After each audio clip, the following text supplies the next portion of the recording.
might be something, cables going through the ground. They're everywhere. Every teenager? Yeah, every teenager. That's quite ominous, actually. It's quite ominous. So, it's always difficult for me to talk about the exact meaning of what I do, because I always believe what I do is, first of all, deals with visual meaning. If it's too verbal, then to me it's not going to make a good picture. Secondly, it's multidimensional, and it's sometimes oppositional.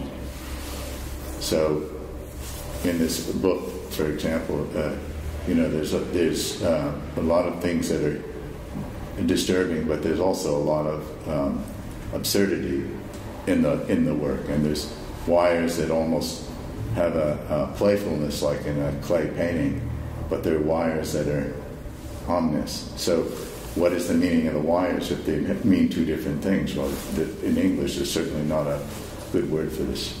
So you want to keep it that way. You say elsewhere that you love the ambiguity.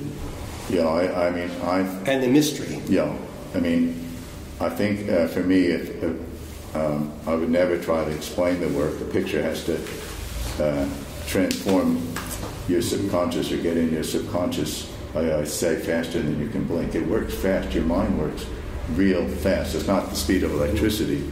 The mind, the chemistry of the synapse works about the speed of sound. It's like 700 miles per second, something like that. That's how fast it's working. And so immediately when you see something that has some impact, you feel like a jolt. You actually feel like you're hooked to a wire. That's actually one of the best criteria for me personally. Everything I say tonight is my opinion. You may have other opinions, but this is my opinion. For me, the best, the indicator of whether the art is good is whether, for me personally, is whether I feel a jolt. It's like an impulse. And it's fast, too. It's like when I sometimes walk into a museum or a show, even my own shows, within microseconds I know yes or no. Mm-hmm. Just so fast.